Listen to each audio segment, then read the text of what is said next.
sahabat kita.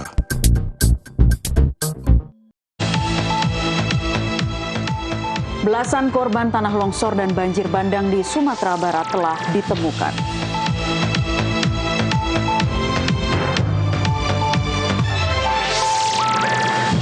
BMKG umumkan cuaca ekstrim serentak di Aceh, Sumatera Utara hingga Sumatera Barat dipicu pengaruh siklon tropis Senyap.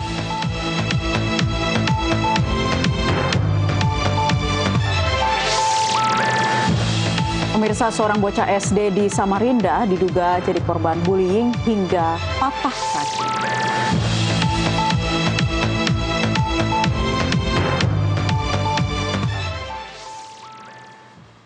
Jalan-jalan ke kota Surabaya, pulangnya singgah beli melati. Genap 10 tahun kita mengudara. Nusantara TV terus hadir untuk negeri. Perahu layar menuju Senggigi, angin sepoi membawa berita. Di ulang tahun ke-10 Nusantara TV, kami siap menyajikan informasi terbaik untuk Anda. Halo pemirsa, kali ini bersama saya Nastiti Lestari. Dan saya Naila Husna, inilah NTV.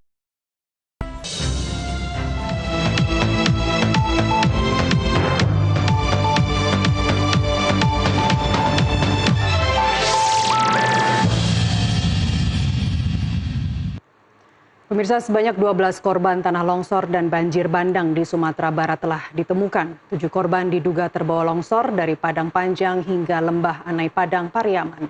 5 korban lainnya dipastikan berasal dari Padang dan seluruhnya akan diidentifikasi tim DVI Polda Sumbar. Sebanyak 12 jenazah korban longsor dan banjir bandang di Sumatera Barat sudah berhasil dievakuasi dan dibawa ke sejumlah rumah sakit untuk proses identifikasi. 7 jenazah diduga terbawa materi longsor dari Padang Panjang hingga ke Lembah Anai Padang, Pariaman. Sementara 5 lainnya merupakan korban banjir bandang di wilayah Kota Padang.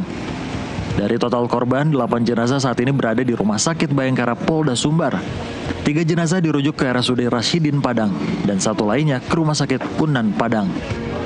Tim DVI Polda Sumbar telah membuka posko antemortem dan postmortem di Rumah Sakit Bayangkara. Warga yang kehilangan anggota keluarga mulai memberikan ciri-ciri, foto, dan barang pemakaian terakhir untuk mempercepat identifikasi. Pihak rumah sakit mengimbau masyarakat yang merasa kehilangan kerabat untuk segera melapor dan memeriksa data korban yang telah ditemukan. Telah menerima kurang lebih ada 8 mayat akibat dari bencana alam yang terjadi di Sumatera Barat. Jadi 1 tadi siang dari korban dari Lubu Binturun, daerah Lubu Binturun, dan 7 ini dari Sungai Batangane, daerah Kayu Tanam. Dari pagi yang siang tadi sudah teridentifikasi, dan yang malam ini dari 7 baru 1 yang teridentifikasi dan sudah dibawa keluarga. Totalnya semua berapa, Pak? Ada 8 mayat semua ini masuk rumah sakit. Yang belum dibawa sama pihak keluarganya, Pak? Sekarang kita masih ada kurang lebih 6 lagi yang belum dibawa oleh keluarga. Kami masih menunggu dari pihak keluarga untuk melaporkan kalau ada kehilangan atau saudara keluarganya bisa dilaporkan. Nanti akan kami cocokkan datanya di kamar mayat atau di postmortem kami. Upaya pencarian dan identifikasi masih terus berjalan. Posko DVI Polda Sumbar akan tetap dibuka seiring masih berpotensinya penemuan korban baru di wilayah terdampak. Dari Padang, Sumatera Barat, Mardi Rosa Tanjung, jurnalis NTV melaporkan. Cuaca ekstrim yang terjadi serentak di wilayah Aceh, Sumatera Utara hingga Sumatera Barat dipicu pengaruh dari siklon tropis Senyar yang menyebabkan hujan deras. Berdasarkan analisis BMKG, ada 2 sistem cuaca yang menjadi pemicu utama cuaca ekstrim di sejumlah wilayah Indonesia dalam beberapa hari terakhir. BMKG menjelaskan ada 2 sistem cuaca yang menjadi pemicu utama. Pertama, siklon tropis Senyar yang terbentuk di Selat Malaka. Siklon ini memicu hujan deras hingga ekstrim, angin kencang, dan gelombang tinggi. Senyar juga menyebabkan durasi hujan panjang di Aceh dan Sumatera Utara, hingga memicu banjir bandang dan longsor terutama di wilayah bertopografi curam. Kedua, siklon tropis Koto yang hingga kini masih aktif. Siklon Koto memicu hujan lebat hingga ekstrim dan membuat BMKG memperpanjang peringatan cuaca ekstrim. Suplai uap air yang masih kuat membuat atmosfer tetap labil dan kondisi cuaca buruk dapat berlangsung lebih lama. BMKG juga menegaskan sejumlah dampak cuaca ekstrim yang berpotensi terjadi, mulai dari hujan sangat lebat, angin kencang, banjir bandang, hingga longsor. Selama 2 siklon ini aktif, potensi cuaca ekstrim masih bisa terus berlangsung. BMKG merinci sejumlah wilayah yang paling terdampak cuaca ekstrim di Sumatera. Di Aceh, hujan sangat lebat, angin kencang, serta potensi banjir bandang dan longsor meningkat. Di Sumatera Utara, wilayah ini menjadi yang paling terdampak hujan ekstrim akibat siklon tropis Senyar. Banjir dan longsor dilaporkan terjadi di banyak kabupaten dan kota. Di Sumatera Barat, banjir bandang meluas akibat hujan ekstrim yang dipicu dinamika atmosfer dan pengaruh bibit siklon. Sementara itu, Riau dan kawasan Sumatera bagian tengah turut terpengaruh area konvergensi dan suplai uap air dari sistem siklon yang masih aktif. BMKG mengimbau masyarakat untuk tetap waspada terhadap cuaca ekstrim dan mengikuti perkembangan peringatan dini yang terus diperbarui. Cuaca berpotensi memburuk selama sistem siklon belum melemah dan pola angin belum kembali normal. Tim Jurnalis NTV melaporkan.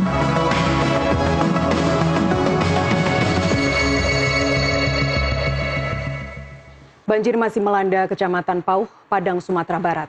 Ribuan warga telah mengungsi, namun masih ada warga sekitar yang terjebak banjir dan menunggu dievakuasi oleh petugas gabungan. Seperti inilah pemirsa kondisi di Kecamatan Pauh Padang, rumah-rumah warga masih terendam banjir. Puluhan kendaraan seperti motor dan mobil terendam banjir dan kini tak bisa bergerak karena tertimbun endapan lumpur yang terbawa arus banjir. Ribuan warga telah mengungsi, namun beberapa di antaranya masih terjebak dan menunggu dievakuasi oleh petugas gabungan. Hingga saat ini dari data BPBD Provinsi Sumatera Barat ada 22 orang yang meninggal dunia dan puluhan warga melaporkan kehilangan anggota keluarganya ke petugas antemortem DVI Polda Sumbar. Dan berikut kita simak laporan terakhir dari jurnalis NTV Mardi Rosa Tanjung dari salah satu permukiman warga yang terdampak banjir terparah di Kota Padang. Baik, dapat saya laporkan saat ini saya berada di Koto Baru, Kecamatan Pauh, Kota Padang, di mana kondisi rumah-rumah kawasan kontrakan bagi mahasiswa yang kuliah di Universitas Andalas Padang terendam banjir. Ketinggian lumpur sudah mencapai 2 meter dari dasar tanah. Hingga saat ini regu penolong sedang berupaya mengevakuasi warga maupun mahasiswa yang terjebak dalam genangan banjir atau lumpur yang menutupi kawasan kontrakan mereka yang terjadi tadi malam sejak pukul 11 malam. Dari Padang, Sumatera Barat, Mardi Rosa Tanjung, Jurnalis NTV melaporkan. Gubernur Sumatera Utara Bobi Nasution memastikan pemerintah Provinsi Sumut akan menerbitkan surat rekomendasi penutupan PT Toba Pulp Lestari dan segera mengirimkannya kepada pemerintah pusat. Kepastian tersebut disampaikan Bobi usai menggelar rapat tertutup hampir 2 jam bersama masyarakat adat, pimpinan gereja dan sekretariat bersama gerakan Oikumenes untuk keadilan ekologis di kantor Gubernur Sumut.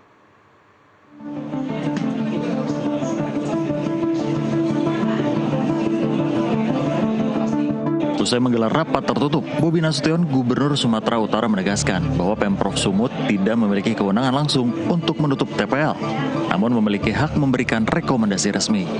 Ia memastikan proses penyusunan dokumen tersebut akan rampung dalam 1 minggu. Dalam pembahasan itu, Bobi mengungkapkan bahwa rekomendasi disusun berdasarkan masukan seluruh elemen masyarakat Tapanuli Raya, termasuk pemerintah kabupaten, sekretariat bersama, serta unsur Forkopimda. Dokumen tersebut akan memuat analisis dampak jangka pendek, menengah, hingga panjang terkait keberadaan perusahaan tersebut. Selain isu lingkungan, Bobi juga menggarisbawahi pentingnya solusi bagi tenaga kerja yang bergantung pada operasional TPL. Ketua Sekretariat bersama gerakan Oikumenis, Pastor Waldensi Tanggung, menyambut baik komitmen tersebut. Ia menyebut langkah gubernur sebagai jawaban atas perjuangan panjang masyarakat adat. Ia menegaskan konflik antara TPL dan masyarakat telah terjadi di banyak kabupaten akibat penanaman eukaliptus yang merambah lahan warga. Bahwa beliau sampaikan yang pertama itu memang secara pribadi beliau langsung katakan ya memang melihat dampak negatif dan dampak positif karena kita tahu PT Toba Pulp pasti memiliki dampak positif. Tetapi melihat kisah dan juga pengalaman yang disampaikan oleh masyarakat tadi lebih banyak dampak negatif yang hadir karena operasional dari PT Toba Pulp Lestari, maka beliau juga setuju bahwa PT Toba Pulp Lestari ditutup atau dicabut izin operasional internasionalnya. Itu tentu berita yang sangat menggembirakan bagi kami bersama dengan masyarakat yang ada di kawasan Danau Toba, di kawasan Tapanuli Raya. Sementara itu, Evorus HKBP Pendeta Victor Tinambunan turut mengapresiasi keseriusan Pemprov Sumut dalam menindaklanjuti aksi ribuan masyarakat adat di kantor gubernur pada 10 November 2025. Dalam pertemuan tersebut, pihaknya memaparkan dampak ekologis dan sosial yang ditimbulkan TPL sejak beroperasi. Tentu kami sebagai rohaniawan, Katolik dan Protestan, mengapa kami hadir di sini? Karena kami merasa sebagai mitra Pak Gubernur, ya, membantu Pak Gubernur. Kami mendengar jeritan umat, kami menempatkan diri sebagai mitra yang membantu pemerintah kita Pak Gubernur untuk menyampaikannya kepada beliau. Dan itulah yang kami syukuri. Kami berterima kasih beliau menyambut kami dengan hangat dan ada harapan ke depan. Usai pertemuan tersebut, Bobi Nasution menegaskan rekomendasi penutupan TPL merupakan bentuk keberpihakan pemerintah terhadap kelestarian lingkungan serta perlindungan masyarakat adat. Dengan luas konsesi yang berada di 12 kabupaten, ia menilai pembahasan harus dilakukan secara matang. Bobi juga kembali meminta TPL untuk menghentikan seluruh aktivitas yang memicu konflik. Kami dari pemerintah provinsi akan mengeluarkan surat rekomendasi kepada pemerintah pusat karena TPL berada di wilayah Sumatera Utara dan berada di 12 kabupaten yang ada di wilayah Sumatera Utara. Rekomendasi yang kita melihat di dalamnya ada isinya pandangan kita terhadap TPL baik jangka panjang, jangka menengah, dan jangka pendek. Penyusunan rekomendasi ini menjadi langkah konkret pemerintah setelah ribuan warga dari berbagai wilayah Tapanuli menggelar aksi menuntut penutupan total PT Toba Pulp Lestari 2 pekan lalu. Dari Medan, Sumatera Utara, Wahyu Pratama, jurnalis NTV melaporkan. Banjir akibat luapan sejumlah sungai di kota Medan kian meluas dan membuat ribuan rumah terendam selama beberapa hari terakhir. Curah hujan yang tinggi memperburuk kondisi di sejumlah wilayah. Ribuan warga harus dievakuasi ke tempat yang lebih aman.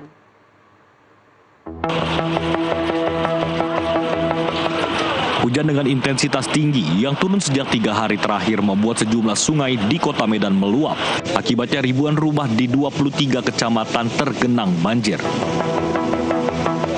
Wilayah yang terdampak paling parah adalah kawasan pinggiran Sungai Deli, khususnya di Kampung Aur, Kecamatan Medan Maimun. Ketinggian air yang semakin meningkat memaksa petugas BPBD bersama tim gabungan melakukan evakuasi darurat sejak Rabu malam 26 November.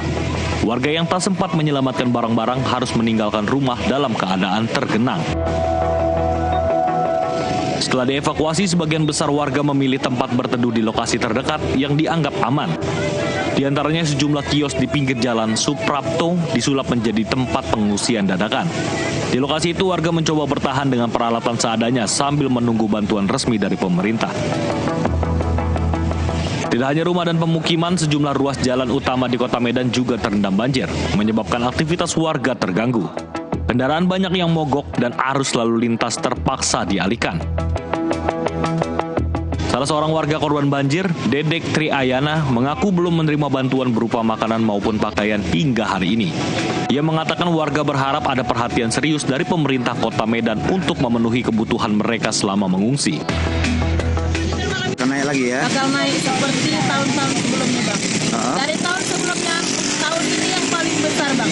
Tahun ini hampir mau ke pasar. Kalau bantuan sendiri, Kak, mana, Kak? Kalau bantuan, Bang, kami belum ada terima. Ini nasi sudah pada habis. Belum lagi nanti malam kita mau makan apa, Bang? Banyak balita dan banyak anak bayi. Apa aja ini perlukan, Kak? Banyak, Kak. Bang. Seperti pampers, susu anak-anak, baju bekas kalau memang ada. Ini semua terendam, Bang. 100% nggak ada lagi yang susah. Jadi kalau pemerintah sendiri udah masuk belum, Kak, kemari, Kak? Oh, belum ada pemerintah. Bantuan dari pemerintah? Belum ada. Kalau dari pemerintah itu, Bang, jarang, Bang. Bukan jarang, tidak pernah. Artinya nggak pernah ada bantuan kemari? Tidak pernah. Selain nanti kalau ada kalau orang yang berpangkat lain, misalnya polisi, TNI, dari mana-mana orang Polda itu pasti ada. Biasanya. Tapi udah jam segini, udah mulai sore, udah nggak ada lagi yang membantu. Mungkin bukan kita sini aja yang punya musibah, Bang. tempat yang lain juga ada.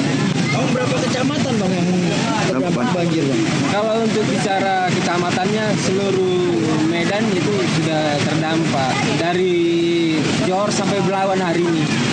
Yang terparah Bang? Variabel. Jadi fokus saya itu bandaran dari Sungai Deli itu parah. Untuk kali ini sangat berbeda dia. Bang, sampai saat ini air semakin naik ya Bang? Kalau untuk Sungai Deli dia makin naik perlahan.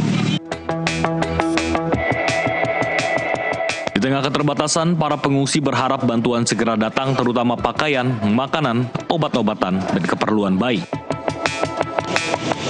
Dari Medan Sumut, Wahyu Pratama, jurnalis NTV melaporkan. Pemirsa, sebuah jembatan di Tapanuli Selatan putus akibat banjir bandang dan membuat akses jalan tidak bisa dilalui.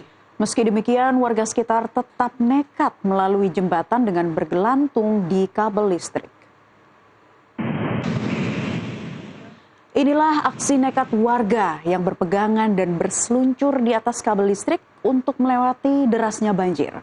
Warga terpaksa mengambil resiko untuk ke lokasi tujuan karena jembatan sudah tidak bisa dilalui beberapa hari terakhir. 14 kabupaten kota di Sumatera Utara kini terdampak bencana.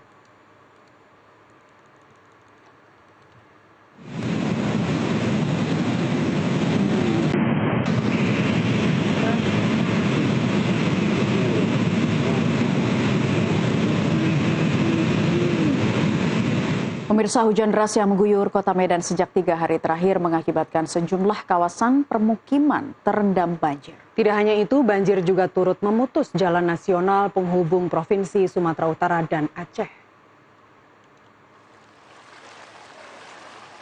Ini kota Medan. Banjir setinggi 1 meter merendam jalan nasional penghubung Provinsi Sumatera Utara dengan Aceh di kawasan Jalan Gatot Subroto, Kecamatan Medan Sunggal, Sumatera Utara. Akibatnya seluruh kendaraan bermotor yang akan melintas baik dari arah pusat kota Medan maupun dari arah Aceh tidak dapat melintas lantaran terendam banjir. Selain itu, akibat terputusnya akses satu-satunya penghubung antara Provinsi Aceh dan Sumatera Utara ini mengakibatkan sejumlah pengiriman pasokan bahan makanan maupun kebutuhan lain menjadi terhambat. Sementara itu, hingga saat ini pemerintah kota Medan serta pihak kepolisian sendiri masih terus berupaya untuk melakukan evakuasi terhadap sejumlah warga yang rumahnya terendam banjir di seputaran kawasan jalan nasional tersebut. Salah seorang warga mengatakan, akibat banjir dirinya terpaksa berjalan kaki melintasi jalan yang terendam banjir lantaran tidak lagi dapat dilalui kendaraan bermotor. Tujuannya mau kemana? Mau ke Tanjung Pura. Kenapa jalan, Pak? Udah nggak bisa lewat lagi. Angkutan nggak ada lagi sama sekali ya, Pak? Angkutan nggak ada, macet total, Bang. Habis total, macet total. Berarti ini rencananya pulang ke Tanjung Pura melanjutkan menggunakan apa, Pak? Ini kan akses terputus nih, Pak. Nah, itu nggak tahu lah, Bang. Kalau ada kendaraan, kalau kira-kira ada tumpangan dah mobil-mobil apa? Nah, gitu. Kalau bisa numpang ya numpang lah. Yang penting bisa sampai rumah lah, Bang. Sementara itu, Kapolsek Medan Sunggal, Kompol Bambang Gunanti Huta Barat mengatakan, saat ini jalan lintas Sumatera sudah tidak lagi dapat dilalui kendaraan lantaran terendam banjir. Kami jelaskan kondisi lalu lintas ya sudah macet total untuk perjalanan Jalinsum antara penghubung untuk Binjai dan Medan sudah putus total, tidak bisa dilalui lagi. Air sudah cukup tinggi, sudah berkoordinasi dengan seluruh stakeholder yang untuk bisa segera melakukan tindakan untuk memberikan evakuasi kepada masyarakat yang mungkin terdampak dan harus segera kita evakuasi. Terendam semua. Hingga saat ini, kota Medan sendiri masih terus diguyur hujan dengan intensitas lebat, sehingga berpotensi menyebabkan banjir semakin tinggi. Dari Medan, Sumatera Utara, Wahyu Pratama, jurnalis NTV melaporkan. Pemerintah kembali mengirimkan bantuan penanganan bencana ke 3 provinsi terdampak di Aceh, Sumatera Utara, dan Sumatera Barat pada Jumat pagi. Pengiriman dilakukan atas instruksi langsung Presiden Prabowo Subianto yang meminta seluruh jajaran bergerak cepat.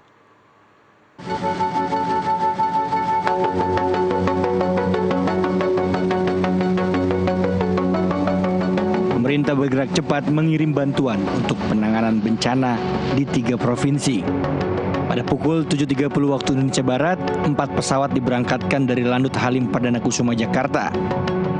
3 pesawat Hercules dan 1 pesawat A400 diterbangkan menuju bandara-bandara terdekat dari lokasi terdampak, yakni Padang di Sumatera Barat, Bandara Silangit di Tapanuli, Sumatera Utara, serta Banda Aceh dan Lok Semawe di Aceh Utara.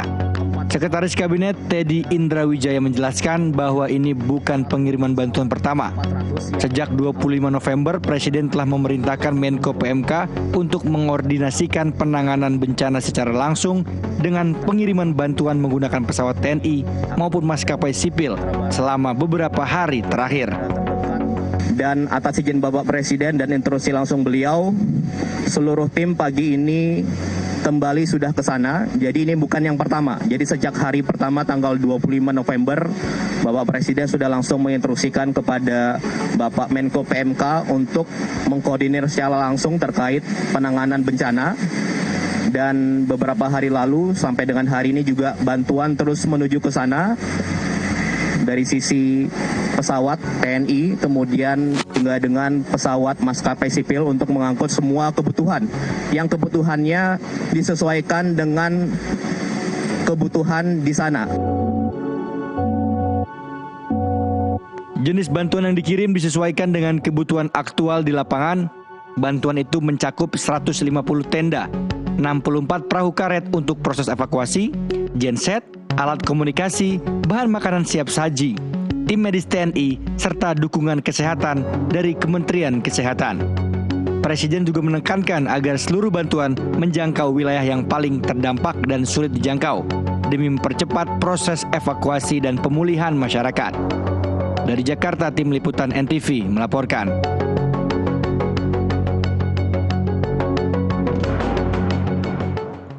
Menteri Komunikasi dan Digital Mutia Hafidz menjelaskan kesulitan komunikasi yang terjadi di sejumlah daerah terdampak banjir diakibatkan tiang pemancar sinyal atau BTS rusak tersapu banjir. Oleh karena itu, ia meminta kepada perusahaan penyedia jasa komunikasi untuk segera memperbaiki dan menginformasikan kepada masyarakat daerah mana saja yang masih terkendala sinyal.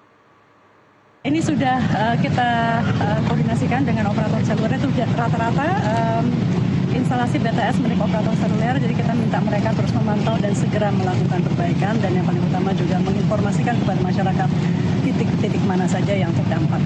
Kami melalui website Komdigi sudah memberikan titik-titiknya atas laporan dari operator seluler, tapi kita minta operator seluler juga proaktif kepada penggunanya untuk selalu memberitahu jika ada gangguan-gangguan. Mudah-mudahan cepat diperbaiki. Ya, kami kembali usai jeda dengan informasi seorang bocah SD di Samarinda diduga menjadi korban bullying hingga patah kaki. Tetaplah bersama kami di NTV Prime.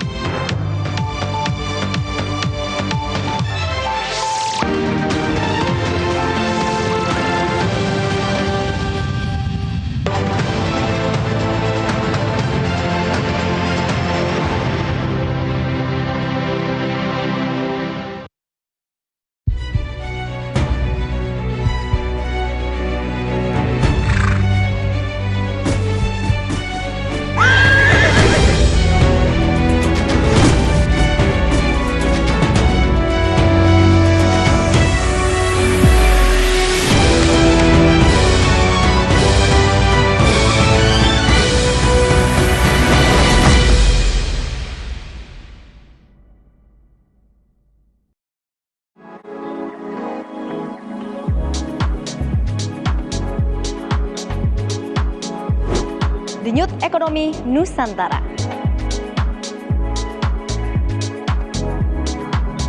Membedah laju usaha mikro hingga usaha makro yang menentukan arah bangsa.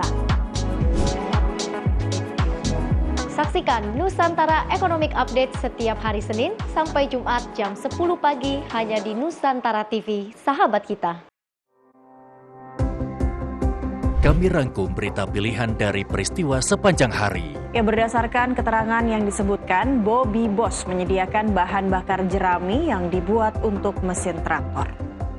Dari berbagai program unggulan Nusantara TV, kami sajikan informasi penting dari dalam dan luar negeri. Saksikan NTV Headlines setiap Senin sampai Jumat jam 11 malam, hanya di Nusantara TV. Hangati Mentari Pagi hadirkan optimisme. Awali hari Anda bersama kami. NTV Morning, sumber referensi berita Anda di pagi hari.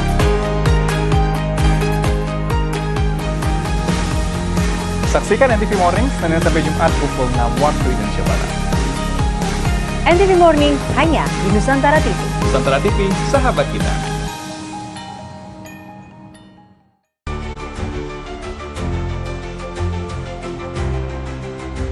Saya Helmut Timothy, jangan lupa untuk saksikan NTV Today dari hari Senin hingga Jumat pukul 11 waktu Indonesia Barat.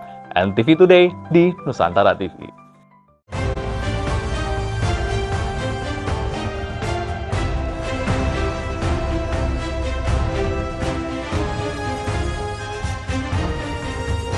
Di Nusantara TV.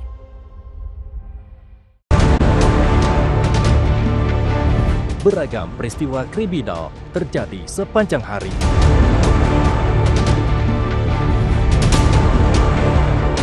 Hanya di Crime Files Anda mendapat sisi lain setiap peristiwa kriminal. Crime Files, Sabtu dan Minggu, pukul 16 waktu Indonesia Barat. Live di Nusantara TV.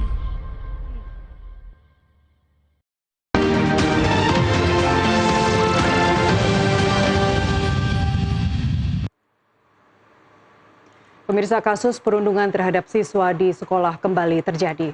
Seorang bocah berusia 10 tahun di kota Samarinda, Kalimantan Timur harus dirawat intensif di rumah sakit akibat patah kaki. Korban diduga dibuli oleh 2 teman sekelasnya.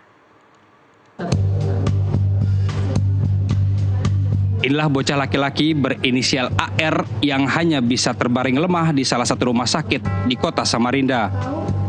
Bocah berusia 10 tahun ini diduga menjadi korban bully oleh 2 orang teman sekelasnya berinisial A dan B hingga korban mengalami patah kaki.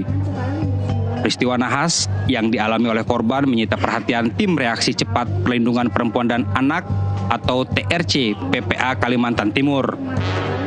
Pasalnya, usai mengalami perundungan fisik, korban yang menangis kesakitan dilarikan ke rumah sakit untuk menjalani operasi lantaran kakinya bengkok dan patah usai ditindih oleh salah satu pelaku. Ketua TRC PPA Kalimantan Timur mengungkapkan aksi bullying yang dialami korban berawal saat korban menanyakan kondisi salah satu temannya yang tengah menangis di sekolah. Pertanyaan ini membuat terduga pelaku A dan B emosi sehingga menganiaya korban. Pagi bahwasanya terjadi tindakan perundungan terhadap salah satu anak kelas 4 SD yang berusia 10 tahun. Nah, anak ini infonya mengalami patah kaki hingga harus melakukan operasi. Iya, menurut korban berawal dari dia menegurkan temannya, bertanya kepada salah satu teman yang sedang menangis, kenapa kamu menangis gitu. Nah, tapi ternyata kedua terduga ini si A dan si B ini merasa keberatan dengan pertanyaan tersebut hingga pertama si korban ini ditampar terlebih dahulu, kemudian baru dilakukan pencekikan, dicekik hingga akhirnya korban menepis kemudian terkena salah satu terduga pelaku, kemudian akhirnya marahlah si A ini kemudian membanting korban hingga akhirnya posisi korban saat dibanting itu kaki bersandar di tembok dalam kondisi menggantung. Nah, kemudian si A menindih kakinya hingga terbunyi crack dan kakinya itu bengkok sehingga korban berteriak kesakitan pada saat itu. Sementara itu, operasi penanganan terhadap luka berat yang dialami korban telah berjalan lancar dan kini korban masih menjalani perawatan intensif di rumah sakit. Pihak TRC PPA Kalimantan Timur mendesak pihak sekolah yang berada di Kecamatan Samarinda Seberang untuk segera memberikan sanksi terhadap 2 orang terduga pelaku. Dari Samarinda, Kalimantan Timur, Dwi Suci, jurnalis NTV melaporkan. Tim Opsnal Satreskrim Polres Muaro Jambi menangkap 3 pelaku sindikat pencurian sepeda motor antar kota di Provinsi Jambi yang telah beraksi di 10 TKP. Berkat rekaman kamera CCTV, identitas para pelaku pun terungkap.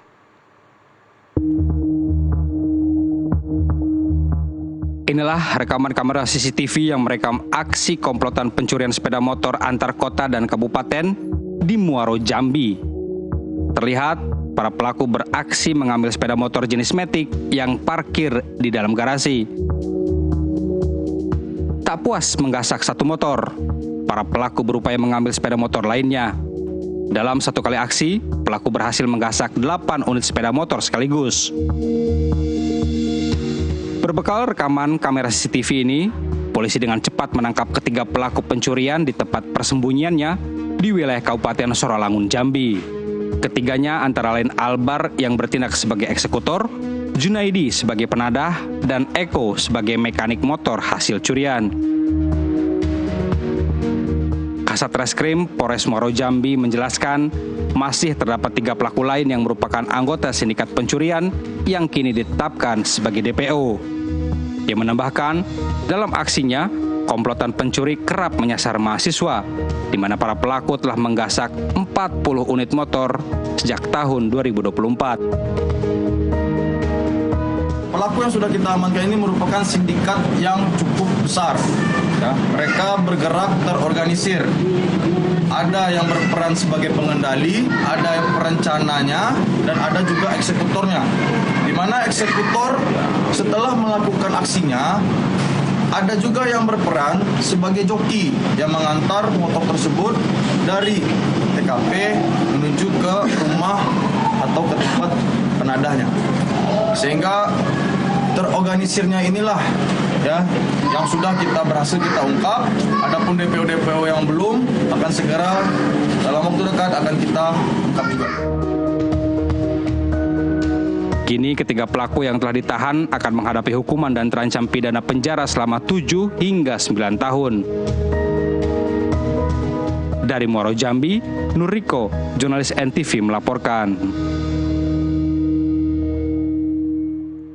Seorang perempuan residivis narkoba di Cimahi, Jawa Barat kembali ditangkap polisi. Ia kembali diringkus Satuan Reserse Narkoba Polres Cimahi saat mengedarkan sabu di wilayah Bandung Raya.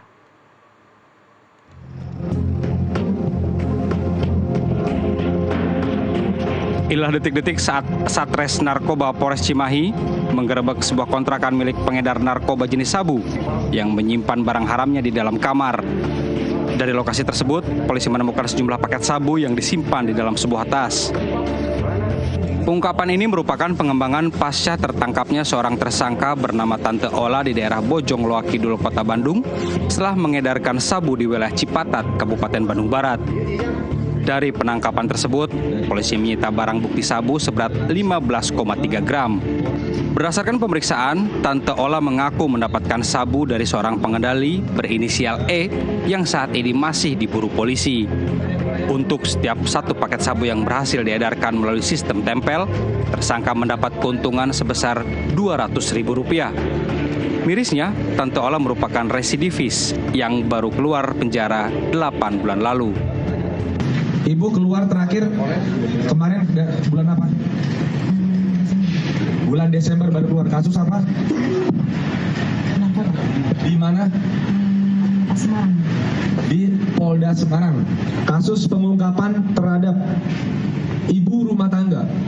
Ibu rumah tangga yang residivis, yang mana yang bersangkutan inisial TY, 41 tahun. Yang bersangkutan residivis dalam perkara yang sama, perkara narkotika yang baru keluar 8 bulan kemarin dengan hasil putusan 8 tahun penjara. Dan baru beberapa bulan akhirnya berhasil diamankan kembali oleh Sat Narkoba Polres Cimahi. Yang mana yang bersangkutan didapati barang bukti seberat 15,30 gram sabu. Atas perbuatannya, Tante Ola bersama 2 tersangka lain akan dijerat pasal 114 Undang-Undang tentang Narkotika dengan ancaman hukuman minimal 5 tahun penjara dan maksimal 20 tahun penjara, serta denda hingga 10 miliar rupiah. Dari Cimahi, Jawa Barat, Deden Syahputra, jurnalis NTV melaporkan. Pemirsa, tetaplah bersama kami NTV Prime, kembali usai jeda.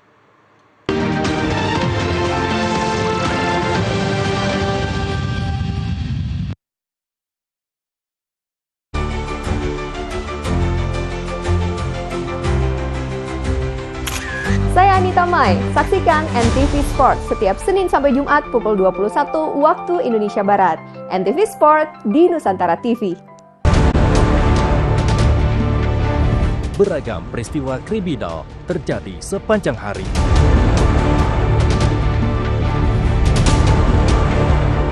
Hanya di Crime Files Anda mendapat sisi lain setiap peristiwa kriminal. Crime Files, Sabtu dan Minggu, pukul 16 waktu Indonesia Barat, live di Nusantara TV.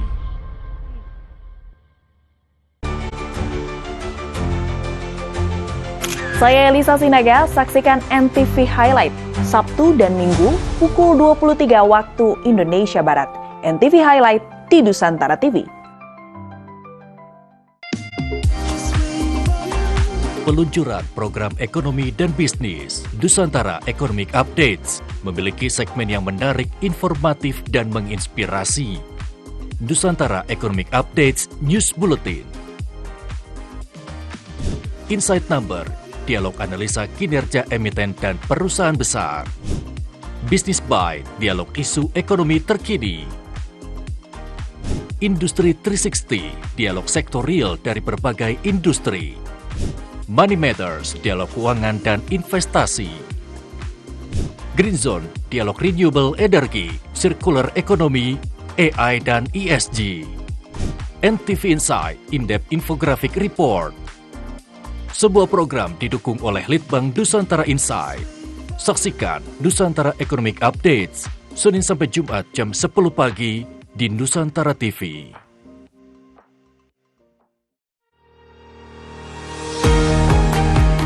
Hangati Mentari Pagi, hadirkan optimisme. Awali hari Anda bersama kami. NTV Morning, sumber referensi berita Anda di pagi hari.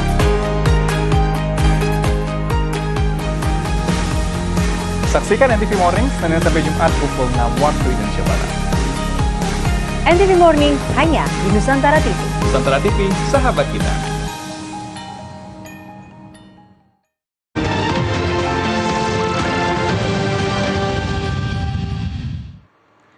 Terima kasih pemirsa, Anda kembali bersama kami di NTV Prime. Kita lanjutkan informasi. Presiden Prabowo Subianto dikabarkan menyetujui formula baru perhitungan upah minimum provinsi atau UMP 2026. Kepastian ini disampaikan Menteri Ketenagakerjaan Yasirli usai rapat terbatas di Istana Negara.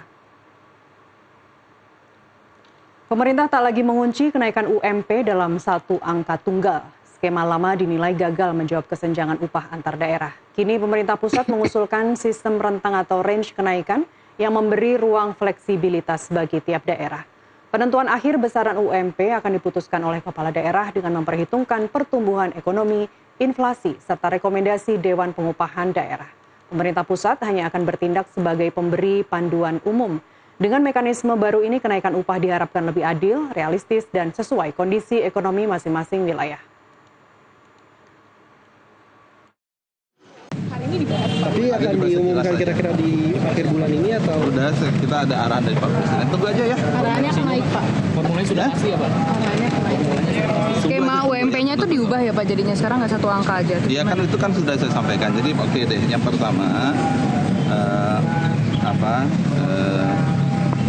ya bahasanya? Jadi memang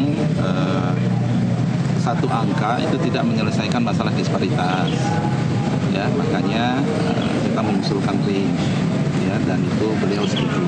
Ya, tapi range-nya berapa, nanti kita update ya. Range-nya udah ditentukan belum? UMP beda-beda ya, provinsi. Iya, kan range artinya ada pilihan sesuai amanat dari MK itu bahwa setiap Dewan Pengupahan Daerah itu diberikan wewenang untuk mengusulkan besaran kenaikan upahnya kepada gubernur. Range-nya udah ada, Pak. Tunggu aja dulu ya. Ya, kita PP, kita revisi PP, nanti sesudah itu oke, nanti kita umumkan. Tapi finalnya bulan Desember, Pak. Untuk range angka itu yang menentukan dari. Iya, memang amanat dari MK begitu. Jadi amanat dari MK harus mempertimbangkan kebutuhan hidup layak, harus mempertimbangkan pertumbuhan ekonomi, harus mempertimbangkan inflasi, ya, dan kemudian memberikan kewenangan kepada Dewan Pengupahan Daerah secara aktif. Menteri Keuangan Purbaya Yudi Sadewa akhirnya buka suara soal pemeriksaan mantan Dirjen Pajak oleh Kejaksaan Agung. Purbaya menegaskan Kementerian Keuangan menghormati penuh proses hukum yang berjalan. Ia meminta publik bersabar sambil menanti hasil penyelidikan aparat penegak hukum. Pemeriksaan ini disebut berkaitan dengan pelaksanaan kebijakan krusial negara, tax amnesty. Program pengampunan pajak yang dulu disebut sebagai solusi, kini justru diuji lewat meja hukum. Purbaya mengaku belum mengetahui pasti besaran dugaan kerugian negara. Namun ia menegaskan secara prinsip tax amnesty adalah pengampunan, bukan ruang kriminalisasi kecuali ditemukan pelanggaran nyata. Menurutnya jika memang ada selisih aset yang dilaporkan lebih kecil dari yang seharusnya, disitulah penegakan hukum mesti difokuskan. Kita biarkan proses hukum berjalan ya. Kita lihat apakah ada penyalahgunaan di waktu tax amnesty itu keluar. Jadi pada dasarnya gini, tax amnesty kan pengampunan pajak. Harusnya ruang untuk membuat sebagai kasus pidana, nggak tahu. Perkiraan saja nggak sebesar itu. Tapi kalau ada pelanggaran ya harusnya kan ada klausul di mana kalau misalnya aset yang dilaporkan ternyata lebih kecil dibanding yang seharusnya kan ada dendanya. Saya pikir itu aja yang dikejar. Ancaman keras mengguncang jantung Direktorat Jenderal Bea dan Cukai. Menteri Keuangan Purbaya Yudi Sadewa membuka opsi ekstrim. Purbaya membekukan institusi Bea Cukai dan merumahkan 16.000 pegawai jika reformasi gagal total. Purbaya menegaskan langkah ini sudah mengantongi restu dari Presiden Prabowo Subianto. Pemerintah memberi tenggat 1 tahun untuk pembenahan menyeluruh. Jika kinerja tidak berubah dan publik tetap kecewa, pembekuan dianggap keniscayaan. Peringatan itu disampaikan langsung usai rapat kerja bersama Komisi 11 DPR di Jakarta. Bahkan Purbaya tak menutup kemungkinan mengulang sejarah kelam yang menyerahkan tugas Bea Cukai ke pihak swasta asing. Perusahaan asal Swiss General Surveillance yang dulu pernah mengelola Bea Cukai Indonesia kembali disebut sebagai opsi terakhir jika reformasi internal gagal total. Di sisi lain, pemerintah kini mengandalkan kecerdasan buatan atau AI untuk memburu praktek kotor seperti under-invoicing, penggelembungan, dan penggelapan nilai ekspor impor. Purbaya optimistis pada 2026 sistem ini bisa membuat Bea Cukai bekerja jauh lebih profesional. Kita akan beresin jadi Bea Cukai, saya udah panggil mereka, kita rapat internal ya. Kita bilang, kita diskusikan dengan mereka, saya bilang begini, image Bea Cukai kurang bagus di media, di masyarakat, di pimpinan kita, di pimpinan tertinggi kita. Karena ancaman serius, kalau kita Bea Cukai nggak bisa memperbaiki kinerjanya dan masyarakat masih nggak puas, Bea Cukai bisa dibutuhkan diganti dengan SGS. Kementerian ESDM akan menambah kuota penyaluran subsidi LPG 3 kg untuk momen libur Natal dan Tahun Baru. Menurut Menteri Keuangan Purbaya Yudi Sadewa, rencana ini tidak akan membuat anggaran negara bengkak. Purbaya menambahkan penambahan kuota LPG ini hanya untuk tahun 2025, sedangkan untuk tahun 2026 masih sesuai asumsi APBN 2026. Penambahan kuota tahun ini diperkirakan tidak membuat anggaran bengkak lantaran harga gas dunia yang tengah menurun. Jadi kira-kira ini subsidi untuk LPG itu kan dari sisi volumenya mungkin akan melebihi, karena harganya turun, kalau kita penuhin pun tidak melebihi anggaran tahun 2025. Jadi kita penuhin. Jadi saya setuju usulan Pak Menteri SDM. Nanti detailnya Anda tanya Menteri SDM. Ini 2025 aja Pak. Untuk tahun ini. 2026 enggak? Nanti kita lihat lagi. Kan belum lewat, belum ini. Mestinya sih cukup dengan anggaran yang ada. Jadi nggak nambah anggaran karena harganya lagi turun, Pak? Harganya turun, volumenya ditambah. Harga apanya, Pak? Tambahnya berapa? Harga gasnya kan turun ya. Dari dibandingkan asumsi APBN-nya. Jadi gitu. Nah, ya. Volumenya jadi berapa dan harganya berapa? Nah, itu pertanyaan modus. Tanya Menteri SDM. Pemirsa, banjir masih melanda Hat Yai, Thailand. 33 orang tewas dan diperkirakan masih terus bertambah. Informasinya kami hadirkan untuk Anda sesaat lagi, tetap di NTV Prime.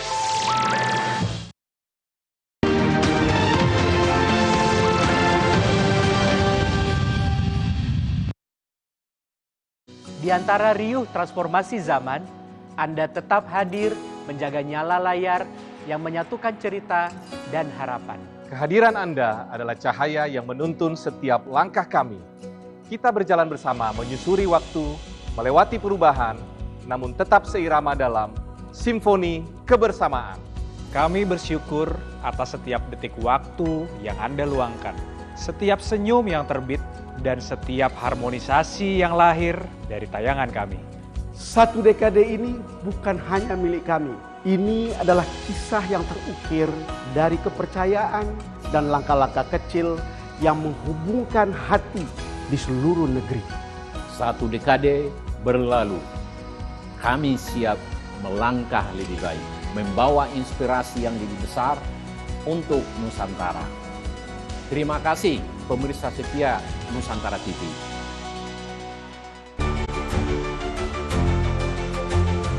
Saya Elisa Sinaga, saksikan NTV Highlight Sabtu dan Minggu pukul 23 waktu Indonesia Barat. NTV Highlight di Nusantara TV.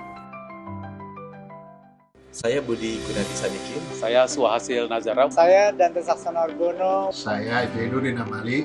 Saya Rizky Wahyuni. Saya Wihaji. Nama saya Airin Umar. Saya Pramono Anung Wibowo. Saya Atibatul Hayat. Selamat ulang tahun 1 dekade untuk Nusantara. Selamat 1 dekade Nusantara TV. 1 dekade. 1 dekade. 1 dekade. 1 dekade. 1 dekade. 1 dekade itu tidak mudah. Di usia yang baru ini, Nusantara TV terus menjadi media terdepan. Selalu memberikan pemberitaan yang akurat. Memberikan optimisme di tengah-tengah masyarakat. Dan mampu menghadirkan informasi-informasi yang penting. Nusantara TV hadir memberikan pencerahan. Membangun kepercayaan masyarakat.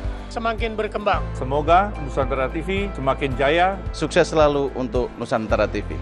Nusantara TV, sahabat kita. Sahabat kita. Selamat menonton.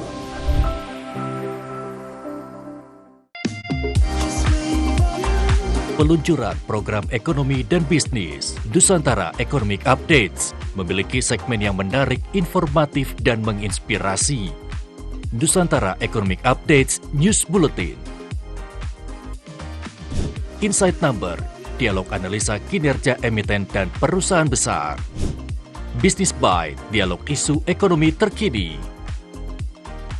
Industri 360, dialog sektorial dari berbagai industri.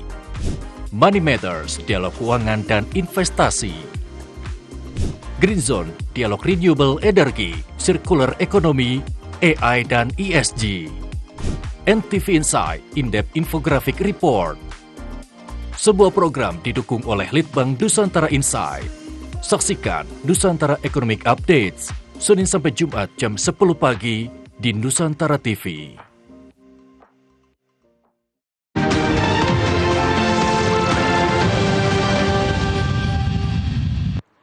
Kembali bersama kami di NTV Prime, pemirsa, banjir masih melanda Hat Yai, Thailand. 33 orang tewas dan diperkirakan masih terus bertambah. Banjir juga membuat 2 juta penduduk terdampak. Kini bantuan terus dikirim oleh tim SAR. Pasukan militer Thailand melemparkan bantuan makanan dan minuman melalui udara kepada korban banjir yang telah menunggu. Helikopter berlalu lalang di atas banjir untuk memantau korban banjir dan warga yang berada di lantai 2 rumah mereka. Militer Thailand telah mengerahkan 200 perahu, 20 helikopter, dan kapal induk untuk membantu upaya penanggulangan banjir.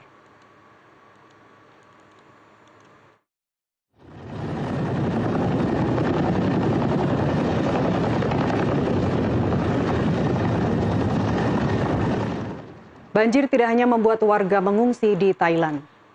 Para binatang, maksud kami, kini diselamatkan tim SAR untuk bisa tetap hidup.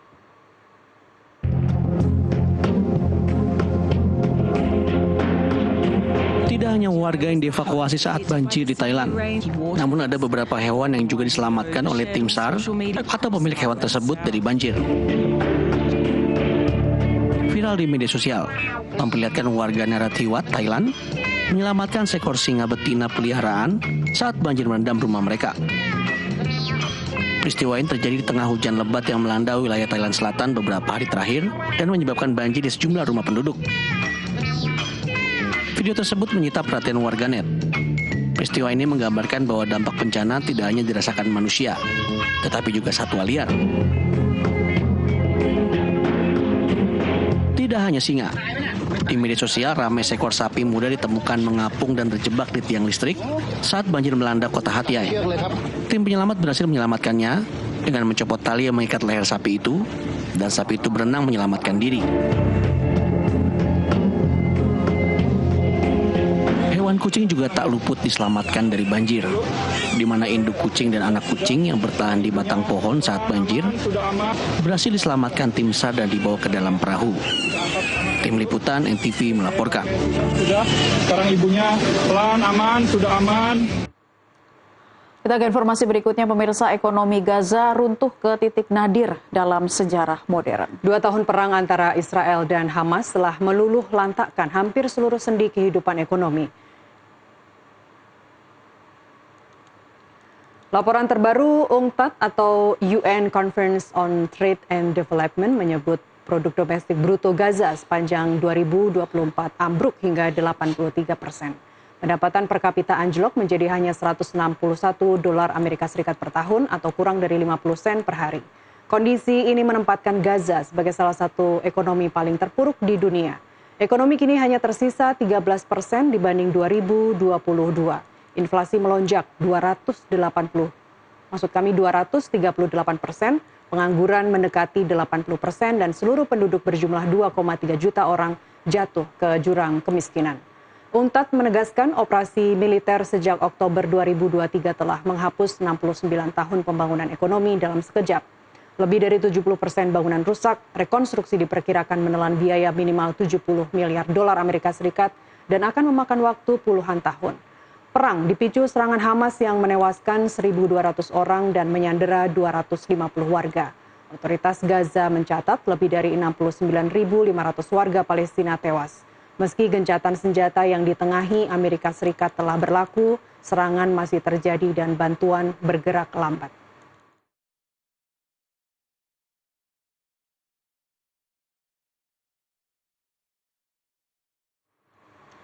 10 tahun NTV berdiri, 10 tahun kami membersamai Anda dengan informasi, harapan, dan juga semangat Indonesia. Terima kasih telah menjadi bagian dari perjalanan ini. NTV 1 dekade, 1 semangat dan 1 Indonesia. Saya Nasiti Lestari. Dan saya Naila Husna, mewakili kerabat kerja bertugas, mengucapkan terima kasih.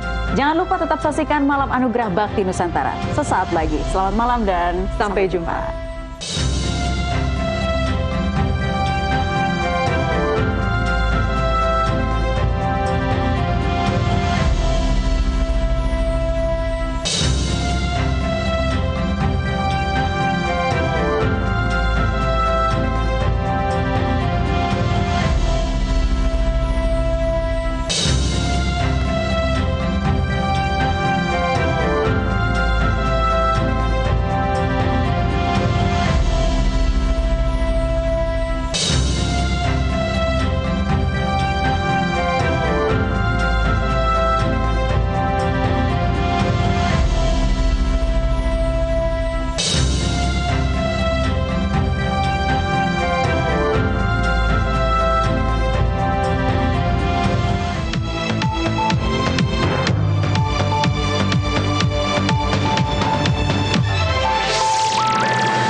Di antara riuh transformasi zaman, Anda tetap hadir menjaga nyala layar yang menyatukan cerita dan harapan. Kehadiran Anda adalah cahaya yang menuntun setiap langkah kami. Kita berjalan bersama menyusuri waktu, melewati perubahan, namun tetap seirama dalam simfoni kebersamaan. Kami bersyukur atas setiap detik waktu yang Anda luangkan, setiap senyum yang terbit, dan setiap harmonisasi yang lahir dari tayangan kami. 1 dekade ini bukan hanya milik kami. Ini adalah kisah yang terukir dari kepercayaan dan langkah-langkah kecil yang menghubungkan hati di seluruh negeri. 1 dekade berlalu, kami siap melangkah lebih baik, membawa inspirasi yang lebih besar untuk Nusantara. Terima kasih pemirsa setia Nusantara TV.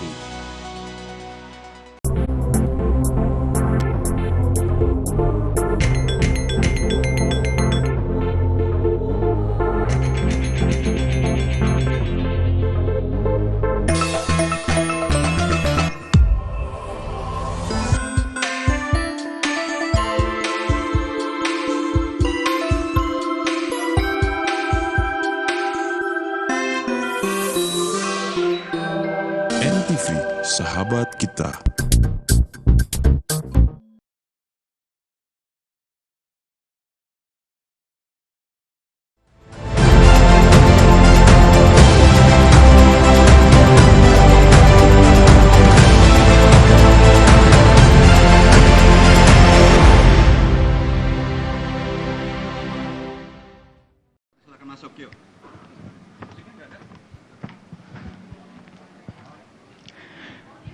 Selamat malam, salam sejahtera bagi kita semua, disiarkan langsung dari Grand Ballroom NT Tower Jakarta. Selamat datang di Anugerah Bakti Nusantara. Beri tepuk tangan yang meriah para Bapak Ibu hadirin yang hadir pada malam hari ini. Terima kasih. Ya, selain di channel televisi, Anda juga dapat menyaksikan acara ini melalui kanal YouTube Nusantara TV Official. Baik, sebelum malam anugerah ini kita mulai, Gati, kita akan mengucapkan selamat datang terlebih dahulu yang sudah hadir bersama kami di sini di malam hari ini. Yang terhormat kami ucapkan selamat datang Menteri Pendidikan Dasar dan Menengah Republik Indonesia Bapak Abdul Muti. Beri tepuk tangan Bapak Ibu untuk Bapak Abdul Muti. Kemudian Menteri Ekonomi Kreatif Republik Indonesia Bapak Teguh Rifki Harsya yang nanti akan bergabung bersama kami. Menteri Transmigrasi Republik Indonesia Bapak Iftitah Sulaiman Suryanagara dan Menteri Keuangan Republik Indonesia Bapak Purbaya Yudi Sadewa yang sama-sama nanti kita akan saksikan kehadirannya. Kemudian juga ada Wakil Menteri Koordinator Bidang Hukum, Hak Asasi Manusia, Imigrasi dan Pemasyarakatan Republik Indonesia Bapak Oto Hasibuan dan Wakil Menteri Kependudukan dan Pembangunan Keluarga, Wakil Kepala BKKBN Ibu Ratu Ayu Isyana Bagus Oka. Dan yang kami hormati, founder sekaligus Presiden Komisaris NT-Corp, Bapak Dr. Insinyur Nurdin Tampu-Bolon MM. Dan yang kami hormati, Presiden, Direktur, dan Direktur Pemberitaan Nusantara TV, Bapak Don Bosco Slamun, dan seluruh direksi NT-Corp. Yang juga kami hormati seluruh narasumber dan Bapak Ibu hadirin yang berbahagia. Selamat datang di rangkaian peringatan 1 dekade Nusantara TV, A Symphony of Nusantara. Tepuk tangan sekali lagi Bapak Ibu hadirin yang meriah, terima kasih. Masih semangat, ada beberapa kategori penghargaan yang akan diberikan baik perorangan maupun lembaga bagi mereka-mereka yang berkontribusi atas kemajuan Indonesia kita tercinta. Dan tentunya nanti akan ada hiburan spesial ya dari bintang tamu kita ya. Kita keep dulu? Ya keep dulu, rahasia ya. Untuk surprise nanti ya siapa yang akan memberikan malam hari ini. Baik. Iya, senang sekali saya Gati Kamka. Dan saya Muhammad Irsal masih dapat hadir di tengah-tengah Bapak Ibu hadirin. Rangkaian Symphony of Nusantara sudah berlangsung sejak sore tadi dengan diisi orasi dan dialog kebangsaan dengan tokoh-tokoh menginspirasi. Ya, malam ini adalah malam yang dinantikan untuk pemberian apresiasi bagi perorangan dan badan yang peduli terhadap Indonesia kita tercinta. Bapak Ibu hadirin yang berbahagia, untuk menguatkan semangat kebangsaan, marilah sejenak kita menyanyikan lagu kebangsaan Indonesia Raya. Hadirin dimohon berdiri.